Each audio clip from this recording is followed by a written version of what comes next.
Good afternoon. I'm sure all of you will have heard the Honorable Prime Minister speak last night to the nation. He laid out a vision, a comprehensive vision. And that vision was laid out after wide and deep consultation with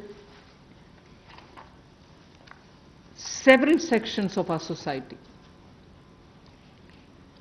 And these discussions were held at various levels, with various ministries, and also gradually taken up to the level of the Prime Minister's office. And the Prime Minister himself has been spending considerable time to make sure that the inputs obtained are given due consideration and they form a part of the package that's being given to the country.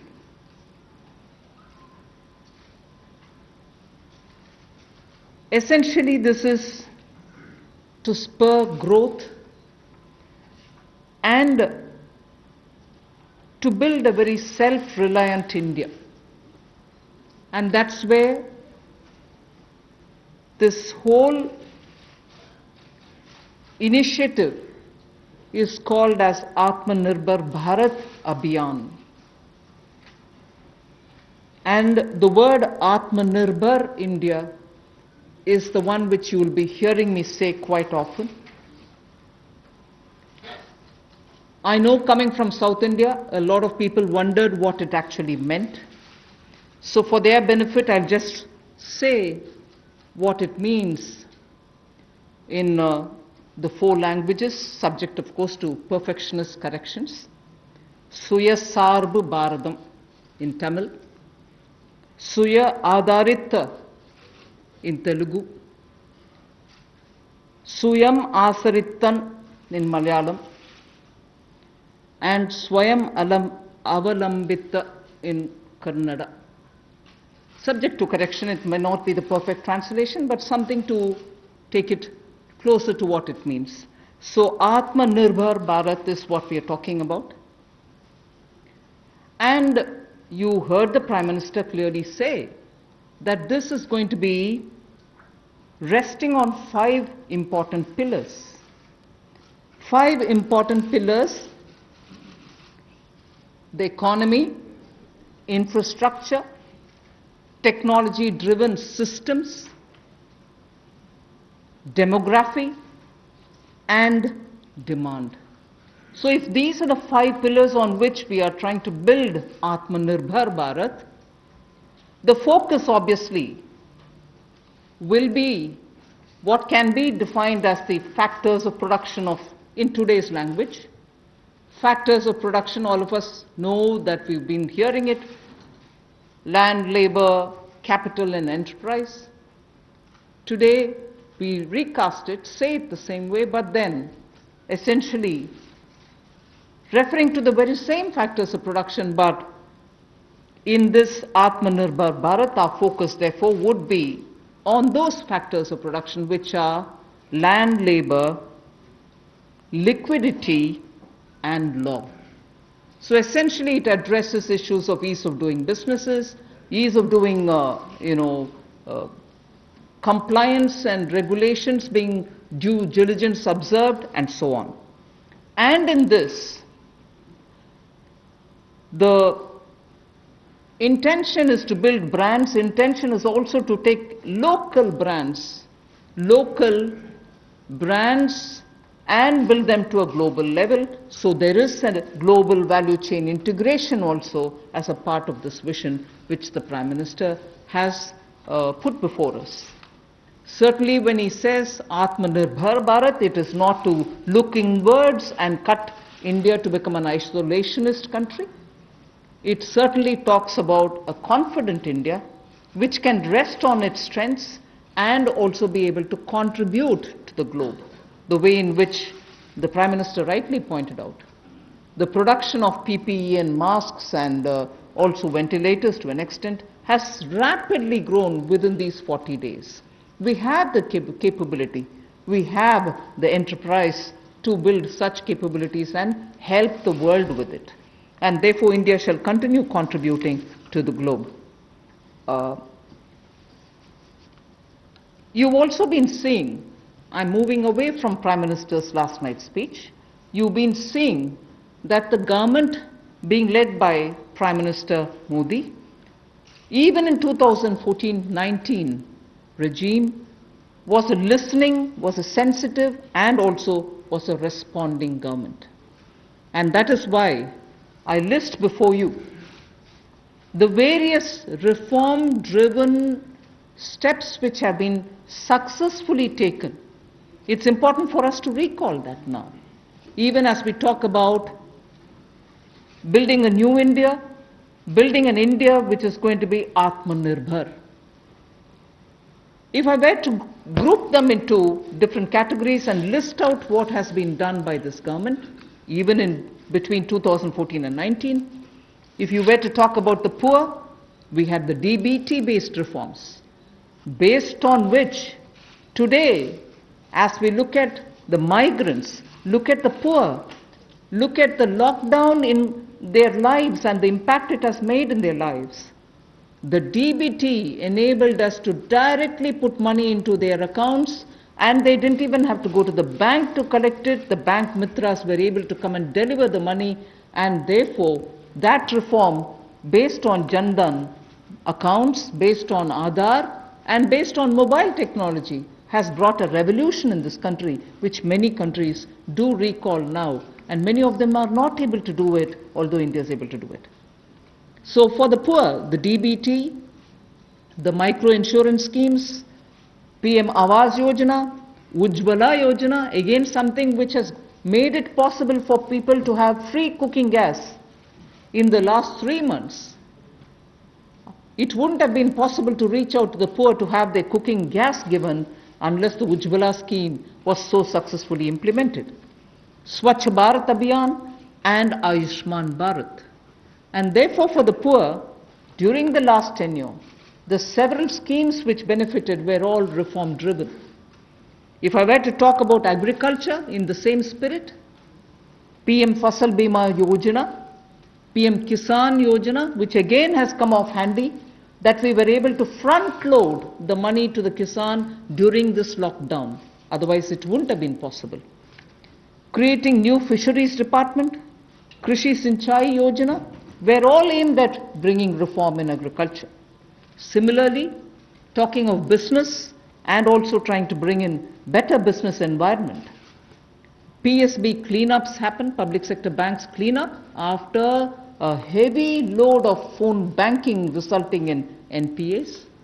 Public sector banks recapitalization, FDI liberalization, ease of doing business reforms, which were taken down to the third level of administration governance, IBC reforms, GST reforms, and today because of the GST reforms you're able to see what impact lockdown is having on small and medium businesses. And finally, reforms in other areas, very quickly to recall. National Highway Authority, the TOT plans, the airport privatizations, power sector reforms, which resulted in India becoming a power surplus country from shortages always. 175 gigawatts of solar targets out of 86 gigawatt has already been achieved out of that number. And cleaning up of the coal mine sector. These are all things which I would want to recall here before we talk about what we are offering in the Atmanirbhar Bharat. This is the foundation. This is the credential with which the Prime Minister has always been on the side of reform, reform for better living in this country, ease of living in this country.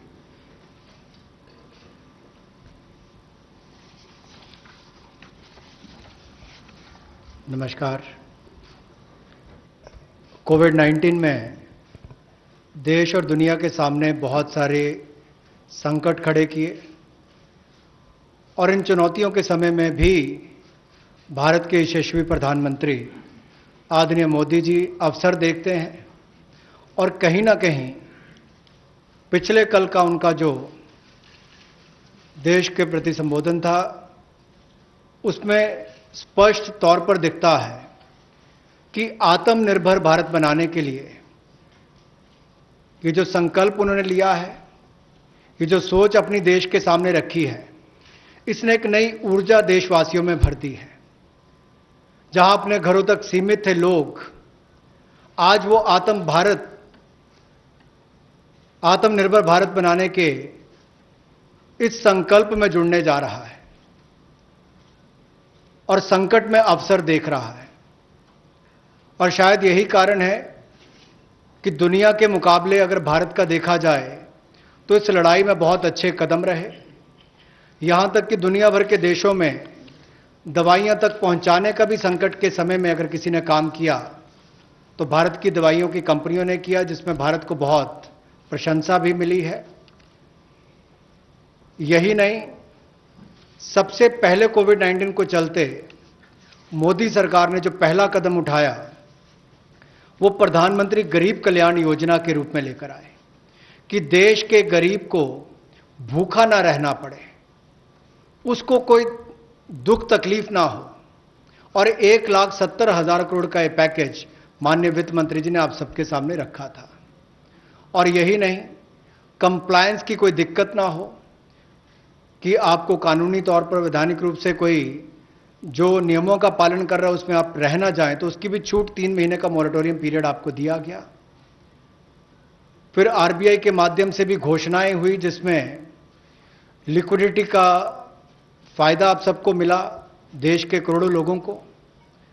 तो मेरा मानना यह है कि reforms की जब माननीय प्रधानमंत्री जी बात करते हैं कि आत्मनिर्भर भारत हमने बनाना है, तो उसके 5 स्तंभ की उन्होंने बात की है, 5 पिलर्स की बात की है, जिसके विस्तार में उल्लेख माननीय वित्त मंत्री जी ने किया है। मैं एक बात इसमें और कहना चाहता हूं कि ये जो हम इकोनॉमी की बात करते हैं, अर्थव्यवस्था की बात करते हैं, पहला स्तंभ आधारभूत ढांचा हमारा ऐसा हो जो आधुनिक हो। और यही नहीं, हमारे सिस्टम जो है वो 21वीं शताब्दी में हमें विश्व गुरु बना सकें, उस लायक हम बनाएं। वाइब्रेंट डेमोग्राफी की हम बात करते हैं, युवा शक्ति को हम राष्ट्र शक्ति और राष्ट्र निर्माण के रूप में लगाएं और उनका लाभ उठाएं। और डिमांड को कैसे बढ़ाना है और डिमांड सप्लाई चेन का समन्वय कैसे बना रहे और अर्थव्यवस्था आगे और कैसे बढ़े, इसके इस्तेमाल को करने की भी जरूरत है। बोल्ड रिफॉर्म्स का पूरा लेखा जोखा माननीय वित्त मंत्री जी ने पिछले 6 वर्षों का दिया है। मैं यही कहूंगा, बड़े निर्णय करने के लिए मोदी जी जाने जाते हैं। चाहे वो गुजरात में आए भूकंप के समय वापस कच्छ को खड़े करने की बात हो, या आज के संकट के समय भारत में पीपीई और मास्क के निर्माण की बात हो। और कहीं ना कहीं यही सोच भारत को आत्मनिर्भर भारत बनाने जा रही है। और इस आत्मनिर्भर भारत जो मूवमेंट है, इसमें हम आप सबको जोड़ने आए हैं। 20 लाख करोड़ का ऐतिहासिक पैकेज माननीय मोदी जी ने पिछले कल घोषणा की है और प्रधानमंत्री जी ने हमें निर्देश दिया है कि प्रतिदिन अलग अलग सेक्टर्स को लेकर आप सबके बीच में आकर इसके विस्तार में हम लोग जानकारी दें।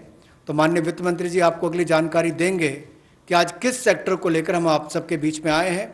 लेकिन बोल्ड रिफॉर्म्स 6 वर्ष भी होती रही, अब भी होगी, जब तक भारत आत्मनिर्भर नहीं हो जाता, उस दिशा में लगातार काम चलता रहेगा। So I broadly explained about the reform steps which were taken during the previous 14 to 19 tenure of this government. And after the 2019 elections, the July budget was presented. Post that, immediately, in this very hall, we met several times over several fortnights when we had to respond to the call of the hour, the need which was felt by the SMEs and many others. And all this only to underline the fact that you're speaking with a sensitive, a responsive, and a government which believes in consultation. So then after that, the budget of February 2020 was presented, but soon after came Corona.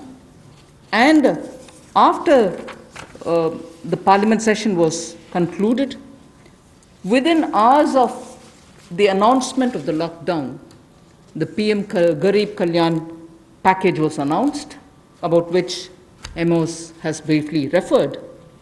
The numbers are something which are worth recalling here because we are going to have to build on that. 52,606 crores into DBT account of 41 crore bank account holders, the Jan Dhan account holders. 18,000 crore worth grain and pulse transfers happened, in which 48 lakh metric tons of wheat and rice have been distributed, costing 69 crores, to 69 crore account ration card holders. 71,738 metric tons of pulses have been distributed to 6.25 crore card holders. Aside from this, non-card holders have also been distributed grains. And I mentioned a minute ago about the Ujjwala scheme, which helps distribution of free cylinders. Divyang and old age pensioners have all been also given assistance. So after the lockdown, within a couple of hours, meaning within a day or two, we came with that announcement of the Garib Kalyan package. With that, there was also a compliance and also due diligence related deadline dates which were postponed so that ease of compliance could come in. Beginning today, I come over to speaking about today. Beginning today, for the next few days, I shall be coming with this entire team before you to put out the details of the vision which PM has put forth yesterday. So PM's vision for a self-reliant India, we will come with the details in various tranches beginning today, and we shall not forget in each of the tranches that we are talking about that we do have a responsibility towards the poor of this country, towards the needy of the country, towards the migrant workers of this country, the Divyang and the aged. So the tranches will of course be for all our convenience, suitably bringing grouped items which have some correlation. Alongside, you also had the Reserve Bank of India coming up with a lot of liquidity infusion, about which the data which will be shared with you all will go into greater detail about the quantum that they came up with, the LTROs and the TLTROs. I'm not getting into it so that you'll get the data, but we are not going into it. We also ensured, the Revenue Secretary is here, we also ensured that 18,000 crores of refunds through a special drive were given for all the income taxpayers. Drawback were also given the payments. So the intention being liquidity should be in the hands of the people. For all those who have up to 5 lakhs of refund dues, we cleared it. 14 lakh taxpayers have benefited because of that. So with that said, today the tranche has about 15 different measures, 6 of which pertain to the micro, small and medium enterprises. कुटीर लघु उद्योग के लिए 6 ऐसे कदम हम उठाएंगे. 2 relate to the Employees Provident Fund. 2 relate to the NBFCs, Housing Finance Corporations, and the MFIs, microfinance institutions. 1 relates to DISCOMs, 1 relates to contractors, 1 relates to real estate, and 3 are tax measures that we have taken. So I'll get into the detail of today's tranche of announcements. I said there are 6 major steps for the MSMEs. The first one, there is a collateral-free automatic loan for MSMEs which is being provided. This will give facility up to 3 lakh crores. 25 crore outstanding for those MSME units for whom 25 crore is the outstanding loan, or 100 crores whose turnover is, will benefit from this. These loans will have a 4-year tenure, and there will be a moratorium given for 12 months. These are going to be 100% credit guaranteed over as a cover given to banks and NBFCs on principal and interest. So this is going to be available till 31st October 2020. There are no guarantee fees, no fresh collaterals required. So I guess this will benefit 45 lakh units so that they can resume their business activity and also safeguard jobs.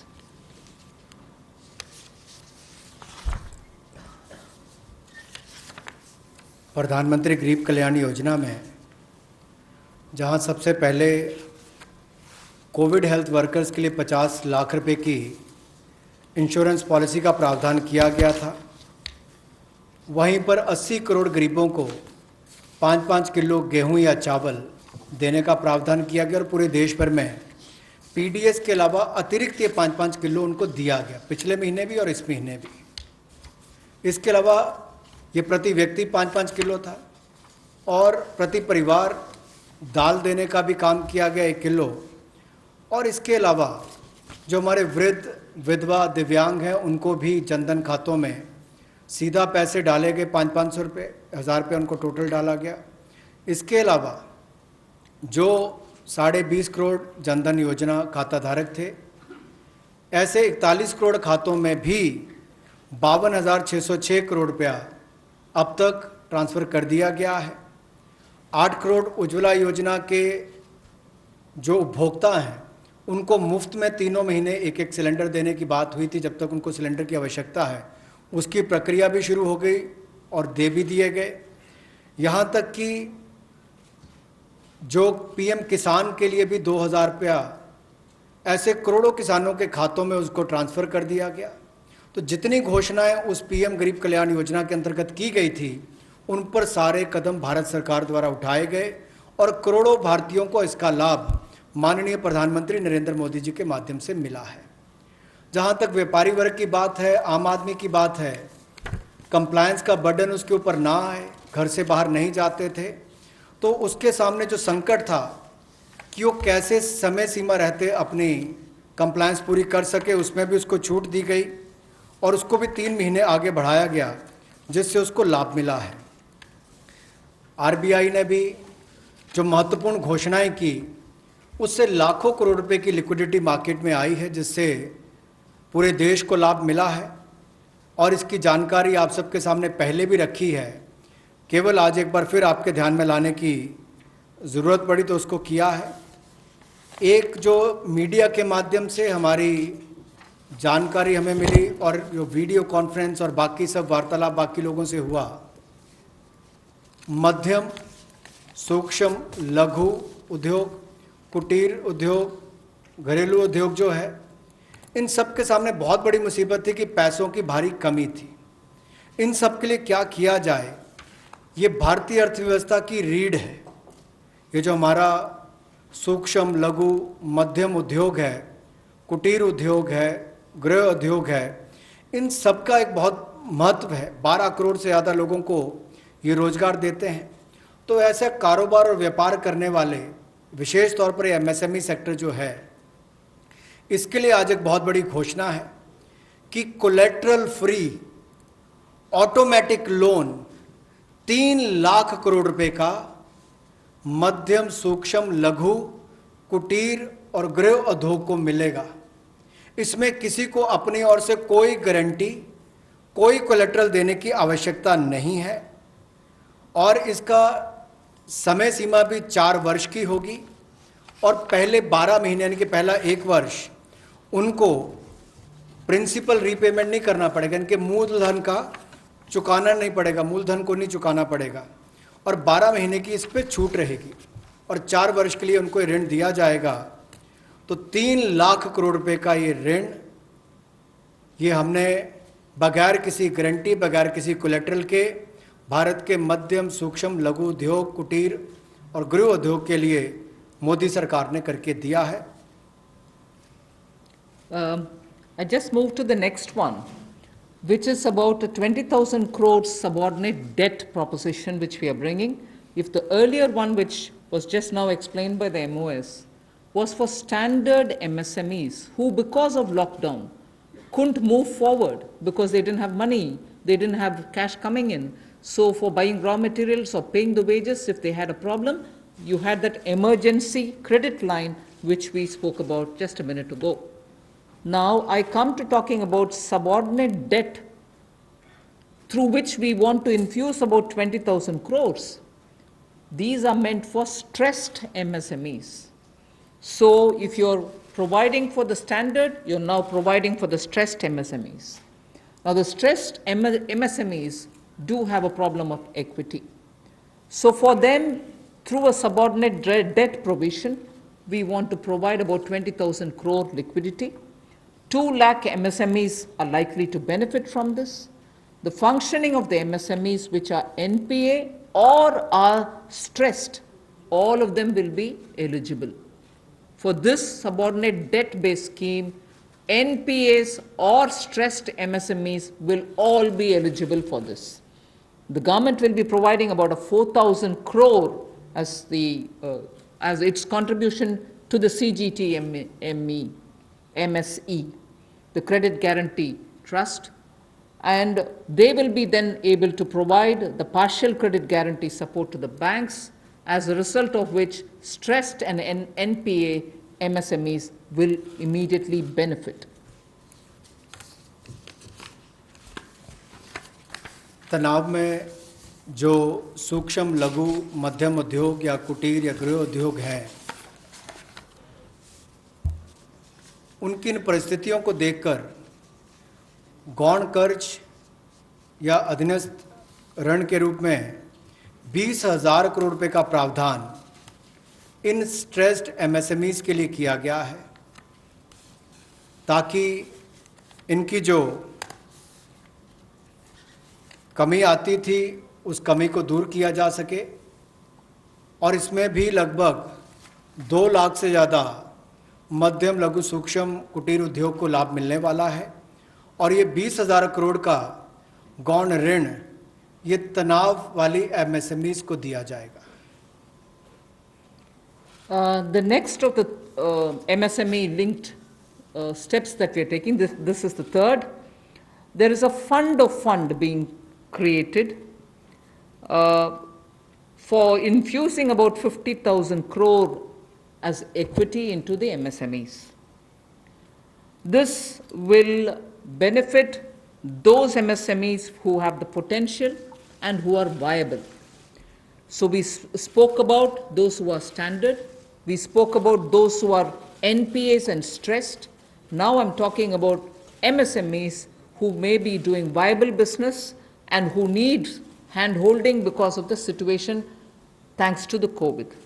So this fund with a corpus of 10,000 crores through mother fund and daughter fund framework will be able to provide the growth potential MSMEs greater support, and this we think will help MSMEs to expand their capacities, and this will also encourage them eventually to get listed in the markets which they can choose. जो मध्यम, लघु, सूक्ष्म उद्योग अच्छा कर रहे हैं, विस्तार करना चाहते हैं, आगे बढ़ना चाहते हैं, लेकिन उनके आकार को बढ़ाने की या क्षमता को बढ़ाने की सुविधाएं नहीं मिल पाती थी, तो उसके लिए फंड्स ऑफ फंड्स का प्रावधान किया गया है। और इस फंड्स ऑफ फंड्स के माध्यम से 50,000 करोड़ की इक्विटी इन्फ्यूजन होगी। ये हम करने जा रहे हैं। इससे इन सभी अच्छा काम करने वाले मध्यम लघु सूक्ष्म उद्योगों को अपना आकार और क्षमता बढ़ाने का अवसर मिलेगा। The next one is something which all of us have been waiting for a long time, about the definition of MSMEs. I'm sure you heard from several sources that this discussion has been going on. We have now come to a stage where we can happily announce that the definition being changed is being changed in favor of the MSMEs. Because there was always this fear in very successful MSMEs also, that if they outgrow the size of what is defined as an MSME, they'll lose the benefits that they get as an MSME itself. So outgrowing this definition meant outgrowing and going out of receiving benefits. Therefore, MSMEs preferred to remain within the definition rather than grow. Now what we are coming with is a change in the definition of MSME so that they need not worry about growing in size. They will still be able to get quite a lot of benefits which otherwise, as an MSME, they had got. So now how do we change it? I told you why we are changing the definition. How are the changes being brought about? What exactly is the change which is coming in? The change is that investment limit which defined an MSME is being revised upwards. So you can be a slightly more larger invested company, but you're still going to be considered only as an MSME. And then I'll come to the amounts which is shown in the chart there. But the idea is, even with an increased investment, you'll still be defined only as an MSME. You shall not get out of the benefit which is given to you as an MSME. Second is, additional criteria to define an MSME is being brought in. And that criteria is based on turnover. So that is being brought in newly now. Earlier it was only investment size. Now investment size and or additional turnover size is being brought in. And earlier the distinction which prevailed between manufacturing unit, and therefore their definition was on slightly different account. Service units, therefore definition was on slightly different criteria. Now that differentiation between manufacturing and service MSME are being removed. Manufacturing MSME or service-based MSME shall all be defined similarly. And then, therefore, the chart that is there before you will tell you what was earlier and what is now. What was earlier defined with an investment of 25 lakh as micro unit will now have investment allowed till 1 crore. So they'll still be called a micro unit even if the investment is up to 1 crore. Now, in that, service investments of 10 lakhs were called as micro earlier. Now, because the distinction is removed, service also will have the benefit of being called a micro unit even if the investment is 1 crore. Over and above it, I did say that in addition to investment as a definitional criteria, we are bringing in the criteria of turnover also. So now your investment can be up to 1 crore and your turnover can be up to 5 crore. You shall be called as micro. This or that. Your investment can be 1 crore and your turnover can be 5 crore. Up to 5 crore, you will be micro enterprise. And so on. So small will be up to 5 crore, manufacturing enterprise. Services was up to 2 crore. Now the definition is changed to 10 crores and 50 crores. Investment and turnover, and so on. The table explains it.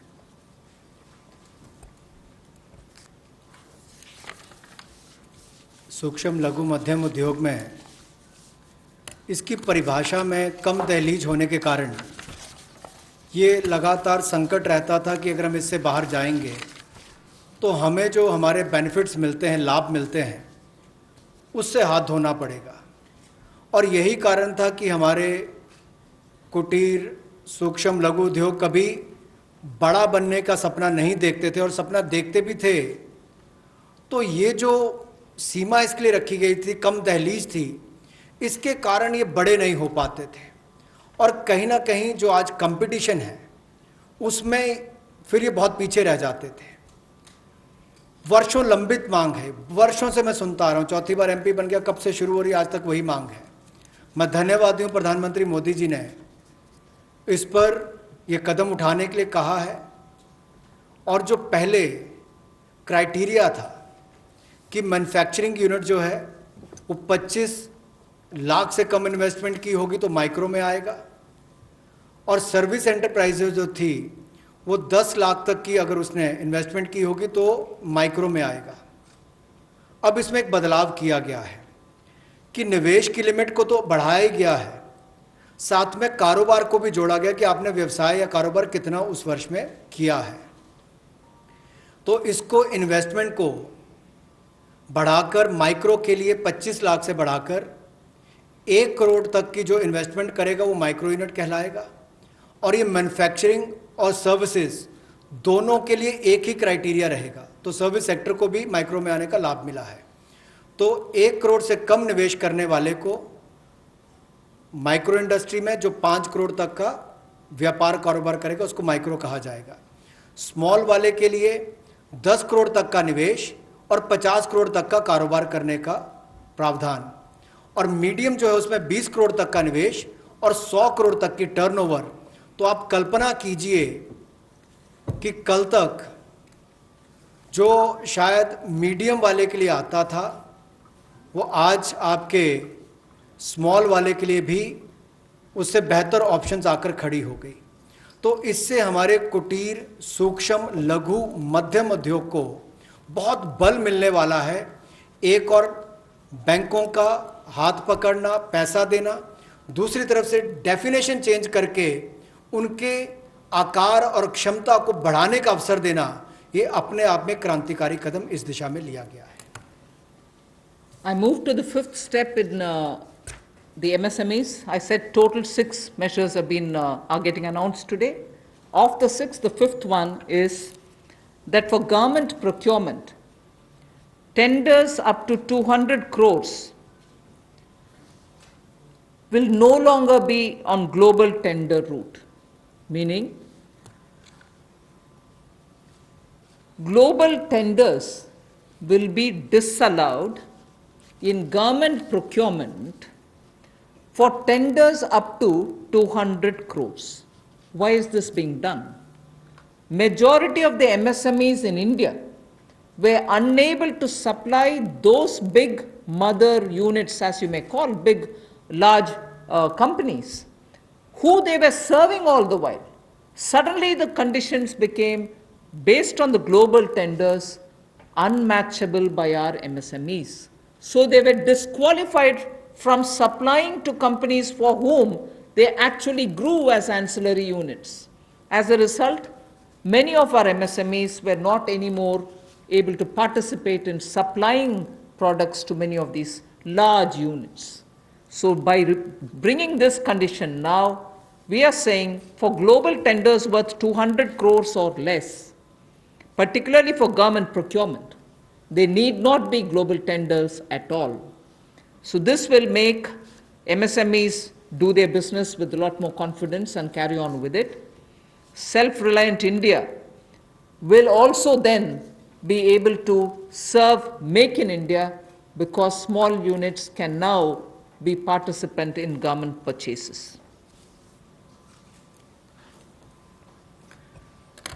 पिछली 2 slides में भी आपने देखा होगा कि कुटीर, सूक्ष्म, लघु, मध्यम उद्योग के लिए जो बड़े कदम उठाए गए हैं, 3 लाख करोड़ के कोलेटरल फ्री और कोई नई गारंटी दिए बिना एक और से ऋण उपलब्ध करवाना, उसके अलावा जो बाकी कदम उठाए गए और उनकी परिभाषा बदलने का काम भी किया गया, तो ये कदम उससे एक और स्तर ऊपर है कि ये सब बदलने के बाद उनको कामकाज जब मिले तो कंपटीशन में कहीं ना कहीं अनफेयरनेस जो होती थी उसमें हमारे लोकल उद्योग वो पीछे रह जाते थे। तो लोकल को बल, लोकल से ग्लोबल तक जाने की बात जो कल तक प्रधानमंत्री जी ने कही, उसी दिशा में एक ये कदम है। लोकल के लिए वोकल भी, लोकल को बल भी, लोकल से ग्लोबल भी, तो ये इसीलिए ग्लोबल टेंडर्स जो हैं ये 200 करोड़ तक से कम वाले जो हैं, इसमें यानी कि 200 करोड़ से कम वाले में ग्लोबल टेंडर्स नहीं होंगे। इसमें हमारे सूक्ष्म लघु मध्यम उद्योग को लाभ मिलेगा और कहीं ना कहीं आत्मनिर्भर भारत की जो हम बात करते हैं उस दिशा में कदम ये भी उठाया गया है। The sixth step towards MSMEs is post-COVID trade fairs, exhibitions are going to be very difficult. So we shall ensure that e-market linkage is provided across the board for all these MSMEs so that they're able to find their market easily in the absence of being able to participate in trade fairs which cannot be held in this environment.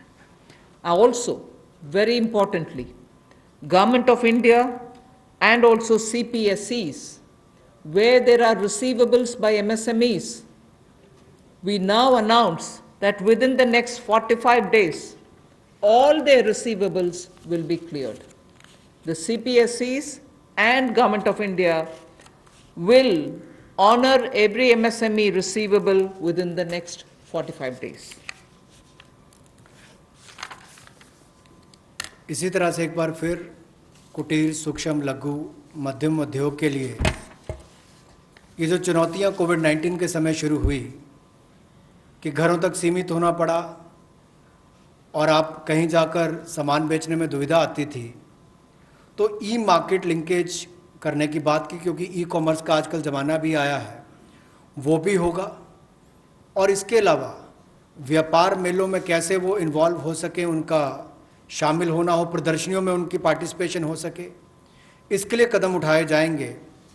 और जो हमारे सार्वजनिक केंद्र उपक्रम है उसमें जो अगर उनके कोई पेंडिंग पेमेंट्स है, सरकारी है या पीएसयूज में है, उनको भी अगले 45 दिनों में बल देकर वापस उनकी पेमेंट हो, ऐसा प्रयास किया जाएगा ताकि जल्द से जल्द उनकी पेमेंट हो, ताकि उनको राहत मिल सके। I now move to talking about EPF. You were aware during the Pradhan Mantri Garib Kalyan package, some measures were extended for the EPF. In that, we had said units which have 100 workers, 90% of whom are earning less than 15,000 rupees, will be able to draw from their EPF from the funds because they needed money in their hands. We have now, and for the 3 months, the payment of EPF also was given relaxation. What I would now like to say before you is liquidity relief is being given for all EPF establishments. In this, 12% which is paid by the employer and 12% by the employee contribution. We extend the support which Government of India gave for another 3 months. We had given it for March, April, and May up to May 2020. The payments were made into their eligible accounts by Government of India for March, April, and May. Nearly 3.6 lakh establishments benefited from this. Liquidity relief of 2,500 crores to 72.22 lakh employees is now being proposed to be provided by extending this contribution for the next 3 months also. June, July, and August 2020, the EPF contribution will be paid by Government of India, and this shall provide 2,500 crore liquidity support. So what was given earlier for March, April, and May is now being extended for another 3 months, which will be June, July, and August, and therefore we shall be infusing 2,500 crore liquidity and 72.22 lakh employees will benefit from it. 1,70,000 crore के प्रधानमंत्री गरीब कल्याण package में एक सुविधा दी गई थी कि EPF जो है, प्रोविडेंट फंड जो है, वो 12% जो कर्मचारी उसका भी और जो नौकरी देने वाला उसका भी 12% भारत सरकार देगी। और ये पहले 3 महीनों के लिए हमने किया था, जिसकी भुगतान कर भी दिया गया पहले 2 महीनों के लिए, और इसको अगले 3 महीने और बढ़ा दिया जाएगा। इसका प्रावधान भी जून, जुलाई और अगस्त के लिए कर दिया गया है। 3,67,000 ऐसी संस्थाओं के 72,22,000 ऐसे कर्मचारियों को इसका लाभ मिलेगा, जब कर्मचारी का 12% हिस्सा भी और नियोक्ता जो नौकरी देने वाला है उसका 12% हिस्सा भी भारत सरकार देगी, और ये कुल मिलाकर 2500 करोड़ के लगभग का लाभ इनको मिलेगा। The next on EPF again, in order to provide more take-home salary for the employees and also to give relief to employers in the payment of PF for those which have not been covered under the earlier description, which is if you have 100 employees, 90% of whom are drawing less than 15,000, we announced a scheme earlier, which I'm extending for another 3 months. That's what was announced a minute ago. The second one in EPF now is the statutory PF contribution for those who are not covered in the earlier one is being reduced from 12% to 10%. So for the next 3 months, employers need to pay only 10% and not 12% so that they will have some more money in their hands. However, for the central public sector enterprises and for state PSUs, we will continue to pay 12%. So this reduction is not for the government. However, government employees B, government employer still pays 12%.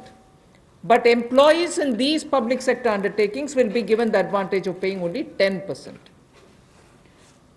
So a liquidity relief of 6,750 crores for both the employee and employer will be available for the next 3 months.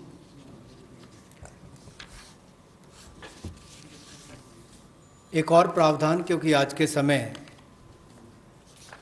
पैसा कर्मचारी के हाथ में भी कैसे ज़्यादा हो, इसमें भी एक बड़ी राहत देने का प्रयास इसमें किया है कि जो ईपीएफ कंट्रीब्यूशन है, जिनका ईपीएफ का योगदान है, वो ऐसे संस्थानों के लिए और कर्मचारियों के लिए 12% से कम करके 10% अगले 3 महीनों के लिए किया गया है। इससे कर्मचारी भी और संस्थान दोनों को लाभ मिलेगा। लेकिन जो सरकारी हमारी संस्थान है, सेंट्रल पीएससीज हैं, इनके लिए 12% ही रहेगा, उसमें कोई बदलाव नहीं किया गया है। तो इससे कुल मिलाकर 6,750 करोड़ रुपए का लिक्विडिटी सपोर्ट इनको मिलेगा और एक तरह से 6,750 करोड़ रुपया ज़्यादा इनके हाथ में आएगा। The next one is about non-banking financial companies, housing finance corporations, and microfinance institutions. We have been hearing, in spite of a lot of steps which the RBI took, in spite of all the provisions that we made between the July budget and the February budget, it was felt that the NBFCs were not able to get enough resources. And particularly, some NBFCs which were not very highly rated had particular difficulties in comparison to the others. So, Government of India now launches a 30,000 crore special liquidity scheme. Under the scheme, investment will be made in both primary and secondary market transactions where investment grade debt papers, this is not infusing equity, this is taking and buying debt papers of NBFCs, housing finance corporations, and microfinance institutions. And not high quality debt papers, they can be investment quality also. So this we expect will have an impact on those struggling NBFCs who need money to carry on with business. And these NBFCs are also those who have been funding MSMEs. So in order for these NBFCs to keep their network of MSMEs served, this infusion is absolutely necessary. And these securities with which you're going to buy these debt papers will be fully guaranteed by Government of India. They will be fully guaranteed by Government of India. We hope that this will also bring in a lot of difference for NBFCs who have access to small and micro units, and therefore we want to ease the flow of credit through these NBFCs who have only not so good debt papers in their hands. गैर banking वित्तीय कंपनियां NBFCs या फिर हमारे housing finance companies और micro finance institute, इन सब के लिए जो इनके पास लिक्विडिटी की कमी आती थी, धन का अभाव होता था, उसके लिए ये नई योजना लेकर आए हैं जिसमें 30,000 करोड़ रुपए का विशेष तौर पर प्रावधान किया जाएगा। स्पेशल लिक्विडिटी स्कीम ये होगी जिससे इनके धन की आपूर्ति भी होगी और इसके माध्यम से जहां एक और हाउसिंग सेक्टर को बल मिलेगा, एमएसएमई सेक्टर को बल मिलेगा, उसका भी लाभ हमारी अर्थव्यवस्था में और नीचे आम आदमी को पहुंचेगा और इसका पूरी तरह से गारंटी भारत की सरकार देगी। The next facility also for the NBFCs is to give 45,000 crore liquidity infusion through a partial credit guarantee scheme for the NBFCs in particular. This is an existing scheme, but we are expanding its scope. Expanding its scope only because it will now cover borrowings such as primary bond issued, the commercial papers. So all these will constitute the liability side of the balance sheet, but we are getting into that area also. But in this case, as different from the previous one, 20%, the first 20% loss alone will be borne by the guarantor, which is Government of India. The first 20% loss. So in this again, AA rated papers below and also below that will all be included. Even unrated papers will be eligible for investment. This we think will help many of the microfinance institutions, and with this, if money goes into their hands, even based on unrated papers, we guess they will have liquidity to reach out to the MSMEs who may be in the far-flung areas. जहां पहली 30,000 करोड़ की liquidity guarantee scheme लेकर आए थे, liquidity scheme लेकर आए थे NBFCs के लिए, एचएफसीज और एमएफआईज के लिए, वहीं पर अब आंशिक ऋण गारंटी योजना ये लगभग 45,000 करोड़ रुपए की एनबीएफसीज का इसमें प्रावधान किया गया है। इसमें भारत सरकार गारंटर होगी, जो 20% का नुकसान इसके द्वारा सहन किया जाएगा, वहन किया जाएगा। और यही नहीं, इसमें AA पेपर और इससे भी नीचे वाले जो हैं उसको भी इसमें पैसा मिल पाएगा, ऋण मिल पाएगा। और इसके अलावा जो अनरेटेड पेपर एलिजिबिलिटी है इन्वेस्टमेंट के लिए, वो भी इसमें प्रावधान किए गए हैं ताकि ज़्यादा इसका स्कोप बढ़ सके, ज़्यादा लोगों को इसका लाभ मिल सके और कुल मिलाकर इससे भी नई लेंडिंग जो है यानी कि कर्जा दिया जा सके सूक्ष्म लघु मध्यम उद्योग को और आम नागरिकों को भी मिल सके, उसके लिए इसका प्रावधान किया गया है। I move over to talking about the DISCOMs. DISCOMs today are facing unprecedented cash flow problems. They desperately need help. Otherwise, they are unable to pay the power generating companies. You know, all the states, DISCOMs are in serious crisis. So in order to help them, there is a emergency liquidity injection, which is happening to the extent of 90,000 crores. Now the Power Finance Corporation, REC, the Rural Electrification Corporations, both of them put together will infuse liquidity of 90,000 crores. to all the DISCOMs against all the receivables that they have. They're sitting there without getting paid. In turn, they are not able to pay the GENCOs. In turn, the GENCOs are wondering where they will have more money to pay for producing electricity. And at a time when we are talking about Atmanirbhar Bharat, at a time when we are also rightly claiming the credit for having made India a surplus power generating country, we've reached a stage where DISCOMs don't have money because they're sitting with receivables. So we are now making a provision, a one-time provision, for PFCs and RECs to infuse that money into the DISCOMs against their receivables, and who in turn, this will be done with the state issuing guarantees. The guarantee, the amount which is being infused on guarantees being given by states. Now, obviously, having received that infusion of money, the DISCOMs will pay the GENCOs.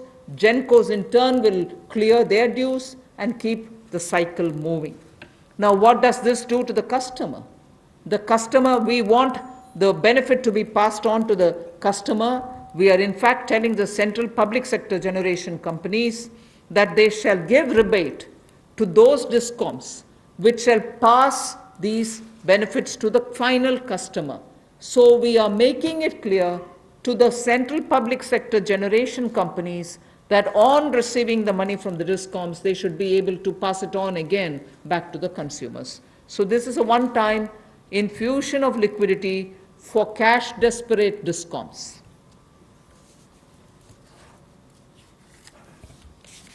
बिजली वितरण कंपनियों की आय में जो भारी कमी आई है और लेनदारी जो इनके कई राज्यों से बढ़ी है, उसके कारण भी ये अभूतपूर्व नकदी प्रवाह की स्थिति इनको देखनी पड़ रही है।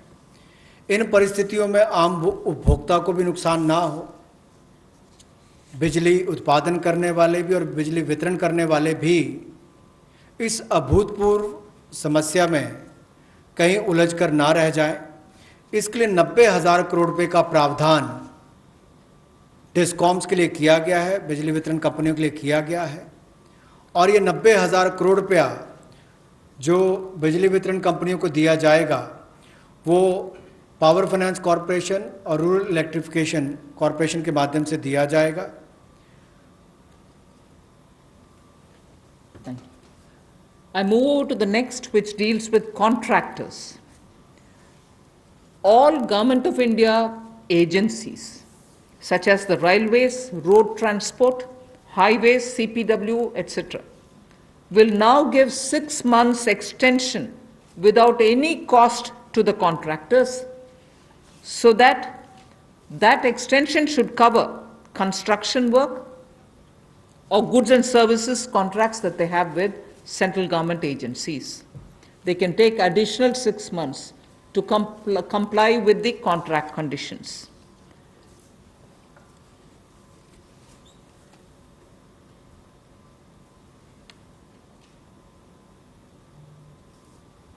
I didn't get it. Up to 6 months.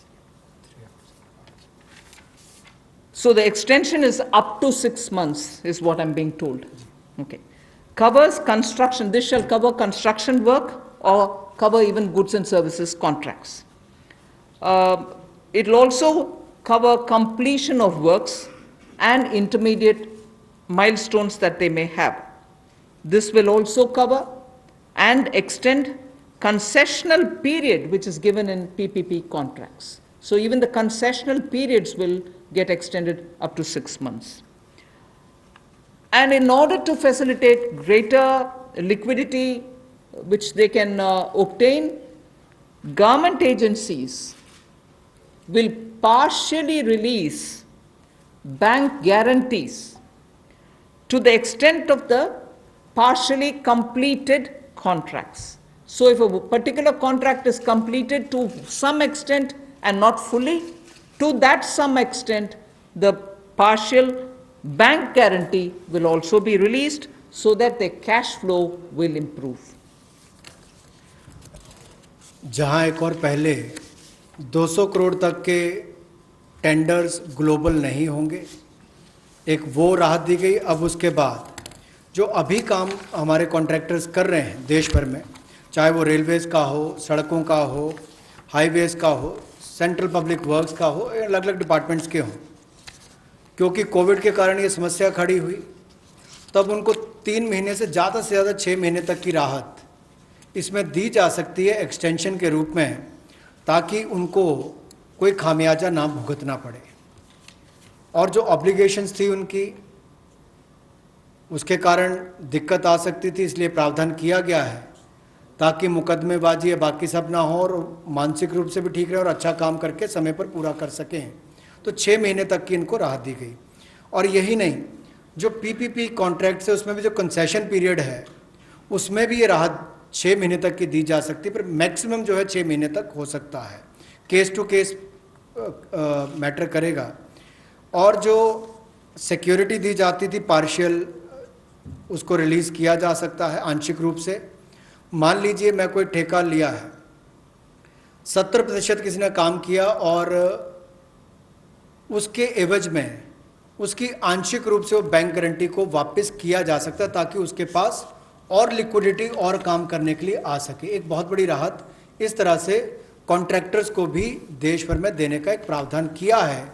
80% की होगा तो उसके अनुसार, 60% की होगा तो उसके अनुसार, लेकिन कुल मिलाकर उसके पास पैसा ज़्यादा आए ताकि वो काम काज में उसको कहीं दिक्कत ना आए। I've come to the last two of today's announcements. One relate to the real estate, which is what I'm doing now. The next has direct taxation related reliefs, which has 3 different aspects. So the last two, one is on the real estate and the next is on the taxation. In the real estate matter, the Urban Development Ministry shall issue advisory to the states and the union territories so that the regulatory authorities are given clear picture that they can treat the COVID-19 period as an event where you can invoke the force measure. In other words, they can treat it as an act of God, and to that extent be flexible about the execution of the contract signed.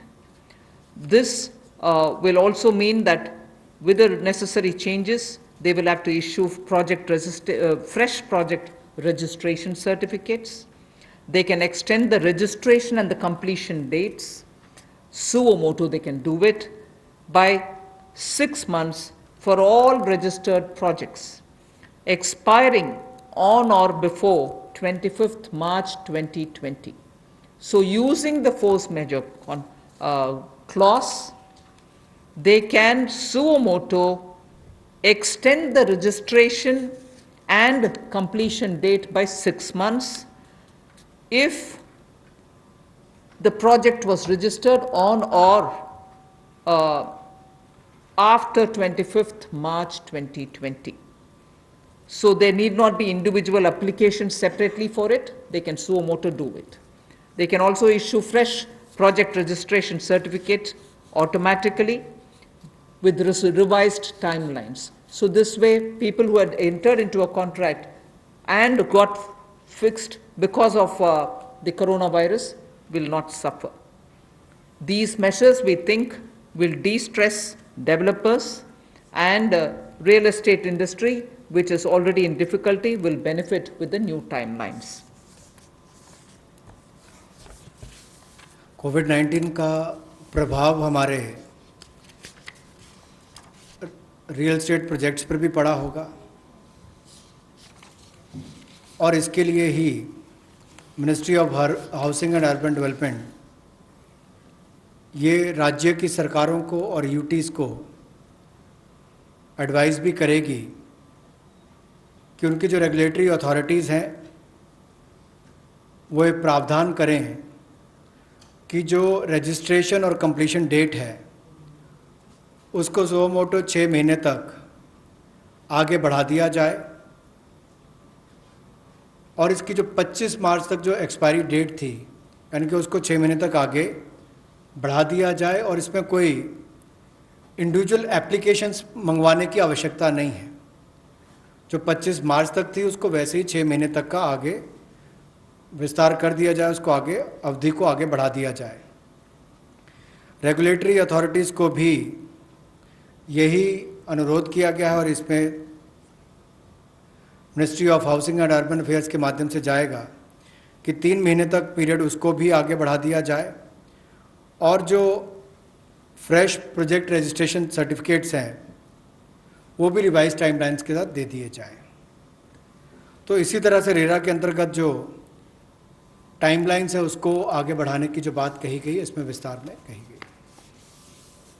I move over to talking about the tax-related proposals, which is my last. You're fairly familiar with the TDS and the TCS tax deductions which happen. We have now from, let us say, tomorrow till 31st March 2021, reduced the TDS rates and the TCS rates by 25% of the existing rate. So if the existing rate is 100, it will be reduced by 25%.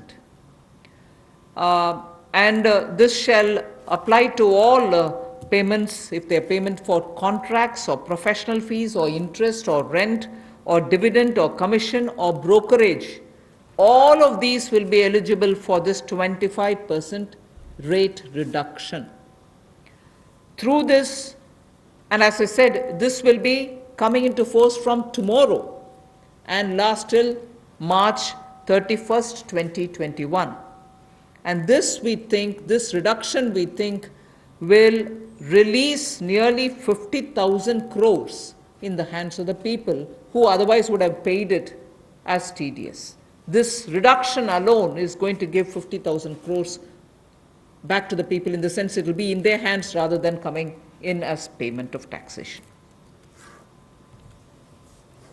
जो TDS rates हैं वो सभी non salaried payment वालों को, residents को, और TCS rate जो है उसमें 25% की कटौती की गई है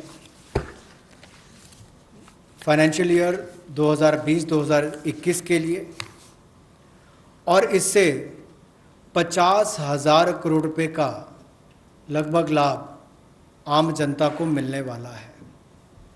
यानी कि अगर मेरा 100 रुपया बनता था तो मैं 100 रुपये की बजाय अब 75 रुपये दूंगा, और उसमें 25% की कटौती की गई है। तो एक बहुत बड़ी राहत गैर वेतनभोगी इन सब के लिए, non salaried payment to residents, इनके लिए की गई है। The next is a set of dates which are getting extended for direct tax, some of the measures that we are taking.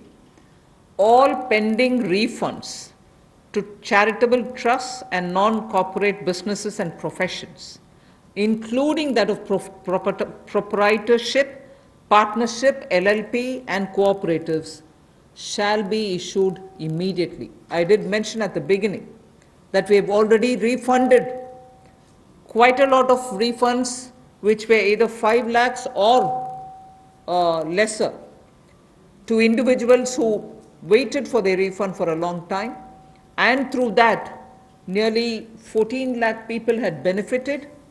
Now we are saying that the pending refunds of all charitable trusts, non-corporate businesses, professions, proprietorships, partnerships, LLPs and cooperatives, many of whom can be very small.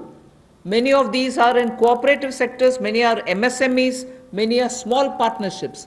All their refunds will be given immediately, which will mean that they will get their due money, that's their money, they will get it back in their hands without any delay.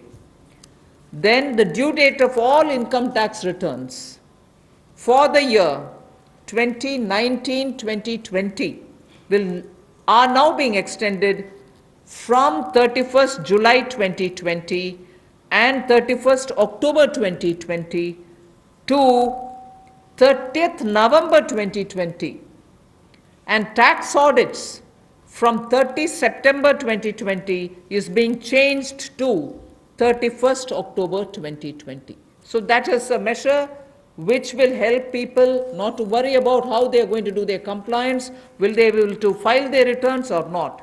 So that is a step which we take. And the last one, which also is a taxation related measure, is the date of assessments getting barred, because assessment time gets barred with a certain date. We are conscious of it, we have taken cognizance of it, so we are saying date of assessments getting barred as on 30th September 2020 is now being extended to 31st December 2020.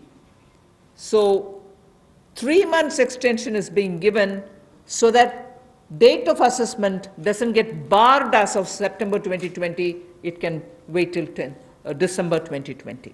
And also, those getting barred on 31st March 2021, we are saying this in advance, those getting barred as of 31st March 2021 are being extended to 30th September 2021. They're a clear now, again 6 months extension for those March. We are telling that in advance.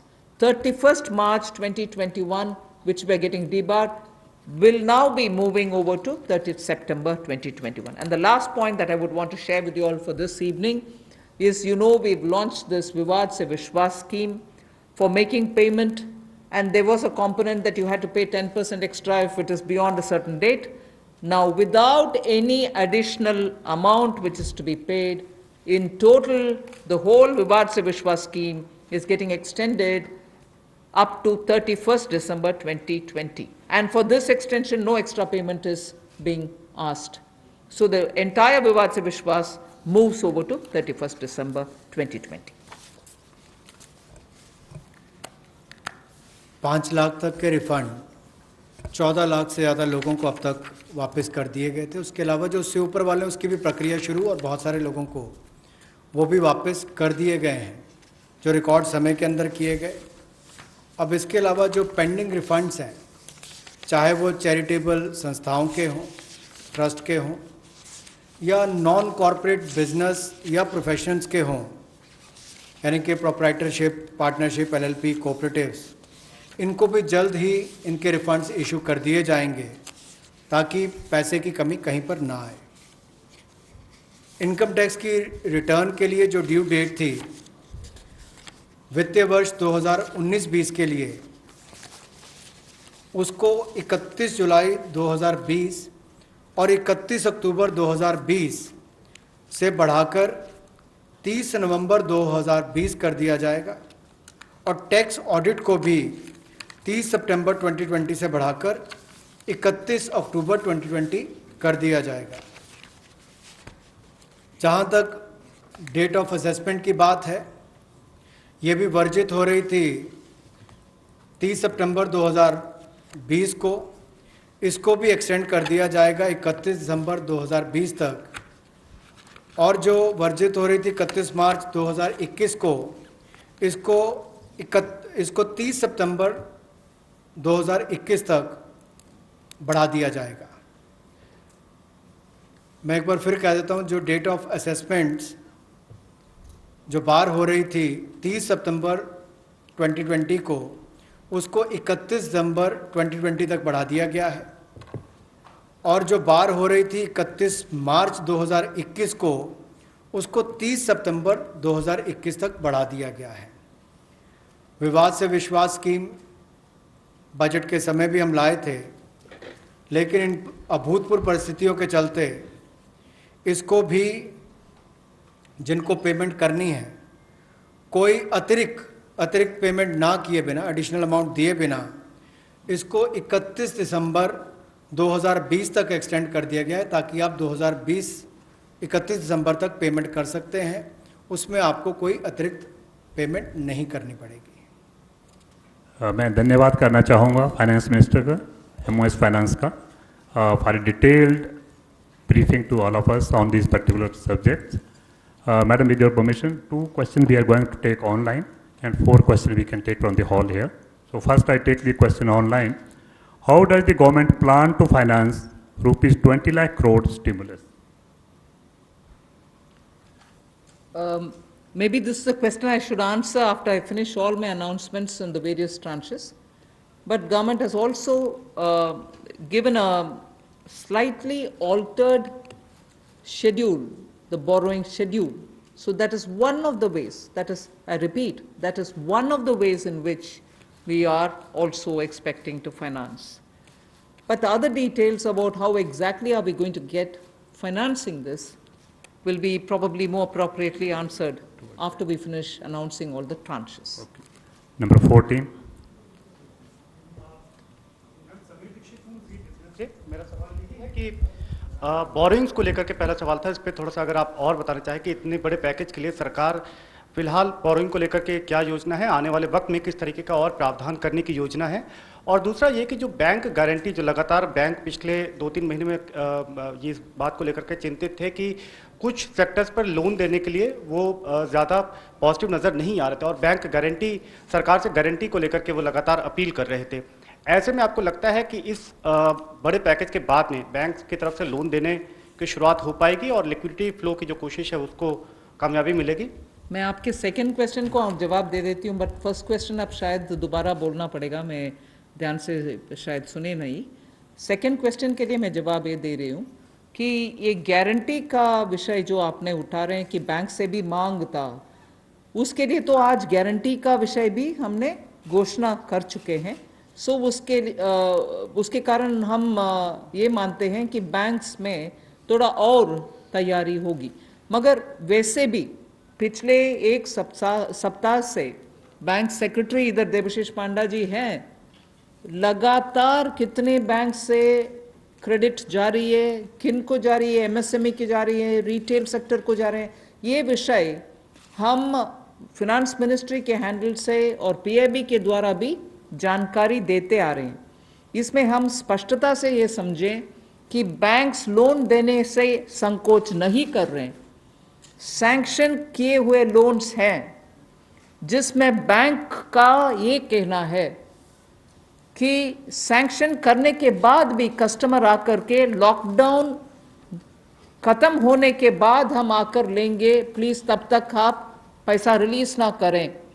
ऐसे request customer रख रहे हैं bank के सामने। मैं ये नहीं कह रही हूं सभी कस्टमर्स ऐसे बोल रहे हैं, मगर ज्यादातर कस्टमर्स ये बोलने की वजह से सैंक्शनड लोन का विवरण हम दे रहे हैं हर 2 दिन के एक बार, फिर भी वो अमाउंट रिलीज क्यों नहीं होता।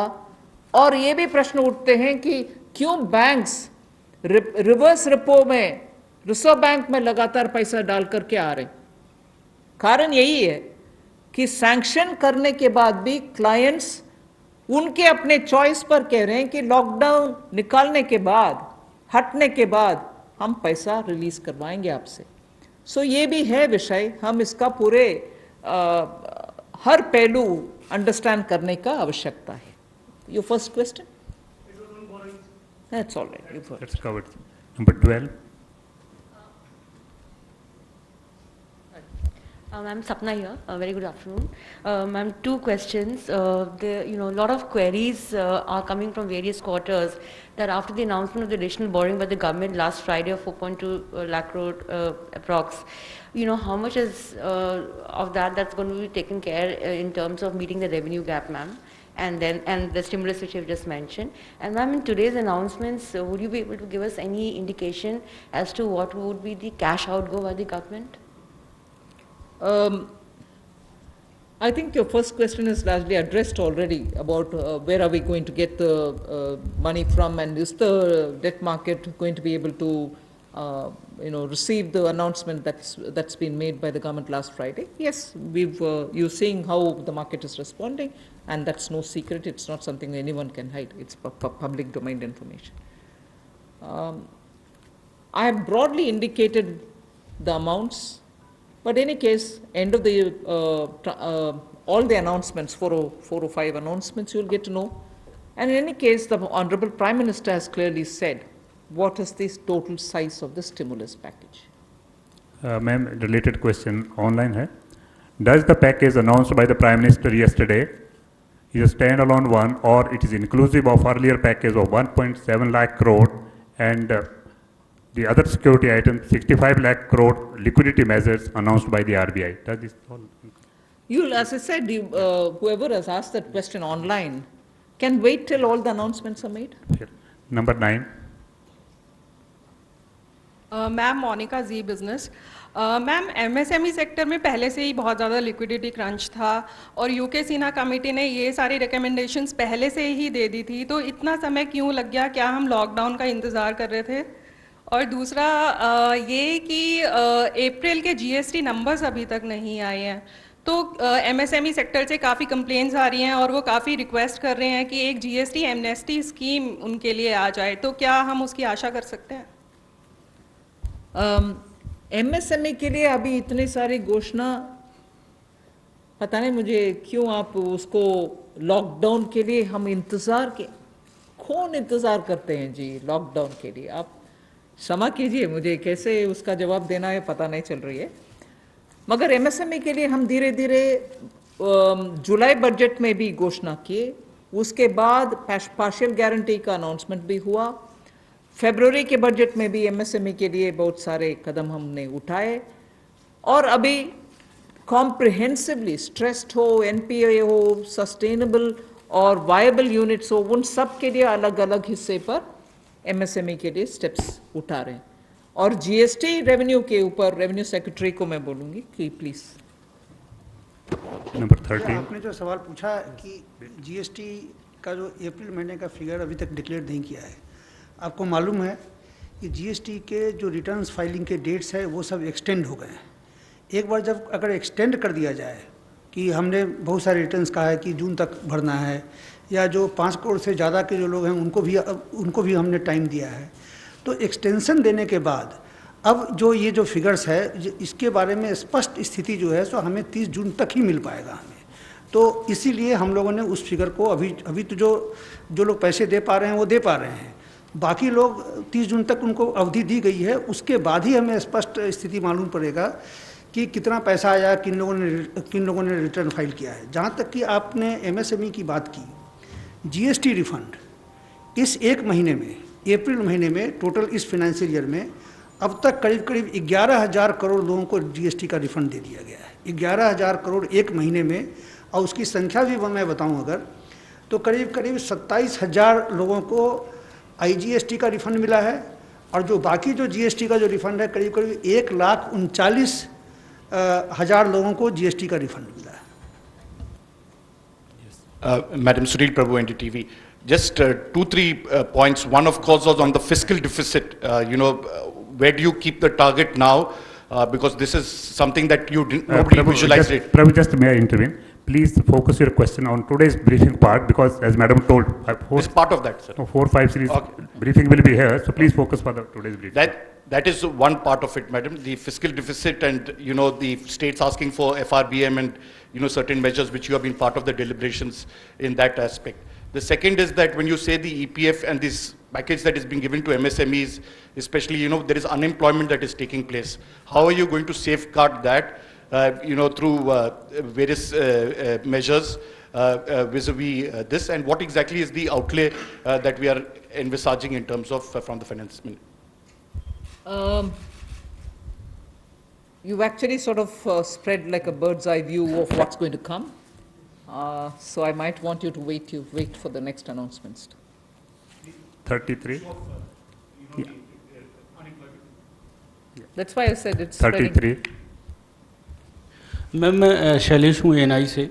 मैम एमएसएमई को लेकर आपने तमाम अनाउंसमेंट करे हैं, उसमें 2-3 तो क्लैरिफिकेशन चाहूँगा। एक तो जो एमएसएमई की डेफिनेशन आपने चेंज करी है, उससे कितनी कंपनीज़ को बेनिफिट होगा, और जो 200 करोड़ से ऊपर के जो टेंडर हैं, जो फॉर ग्लोबल टेंडर्स आते थे, कितने लोग जो हैं उससे, कितने ग्लोबल टेंडर्स उससे बाहर हो जाएंगे। और मैम एक सवाल मेरा ये है कि जो आज आपने अनाउंसमेंट करा है और जो इंफ्रास्ट्रक्चर का 1 लाख करोड़ का जो आप लोगों ने टारगेट करा है, उसमें से कितना इसमें अनाउंस हुआ है या अलग है कुछ? मैं ये प्रश्न जो आपने उठाया ग्लोबल टेंडर के विषय में, कोई बाहर नहीं होंगे लोग, इसमें पार्टिसिपेट करने के लिए हम कदम उठा रहे हैं ना। अगर ग्लोबल टेंडर का आवश्यकता नहीं है, जिसके वजह से स्मॉल एंड मीडियम इंडस्ट्रीज उसमें भाग लेना मुश्किल समझ रहे हैं, हम उस रिक्वायरमेंट को ही हटा दिया कि ग्लोबल टेंडर कॉल फॉर ना करें, जिससे 200 करोड़ से कम वाले गवर्नमेंट प्रोक्योरमेंट में एमएसएमई भाग लें, एक्सक्लूशन नहीं है, इंक्लूशन होगा। Last question 104. वो आंकड़ा मैं बाद में दूंगी। अभी the intention of that definitional change is to have more companies remain as micro, small and medium enterprises. Growing के वजह से वो इस definition से बाहर ना हो जाएं, इसके लिए कितने यूनिट benefit होंगे? If anybody of the secretaries have that information, they can give. नहीं तो हम आपको कैलकुलेट करके देंगे कितने यूनिट इससे दोबारा MSME के definition के अंदर आएंगे। मैं आमिर हूँ न्यूज़ नेशन से। एक ब्रॉड पिक्चर को लेकर के एक सवाल है कि जो लॉकडाउन की स्थिति हुई उसके बाद से अब तक भारतीय अर्थव्यवस्था को कितना नुकसान पहुंच चुका है, और दूसरा ये कि जो ये आपका स्टिमुलस पैकेज है 20 लाख करोड़ का, लॉकडाउन की स्थिति आगे भी बढ़ती है अगर, और ये स्थिति ऐसे ही बनी रहती है, तो इससे इसको कितना अर्थव्यवस्था को फायदा पहुंचेगा और कितना अब तक नुकसान अर्थव्यवस्था को हो चुका है? आप दोनों प्रश्न इतना स्पेकुलेटिव प्रश्न पूछ रहे हैं, मेरे से जवाब देना मैं आसान नहीं समझ रही हूँ। अगर lockdown continue, how can I answer?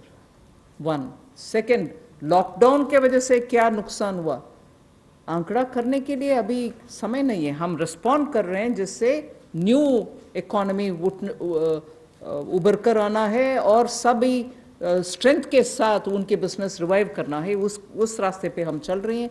इसीलिए I can't answer even your first question, I am sorry. Where from this question is coming? Please just last question has already been taken. I know that there are large number of questions today, but friends, as we are meeting regularly for next 2-3 days, so please it's end of the house, sir. I thank madam and thank MOS. Thank you very much.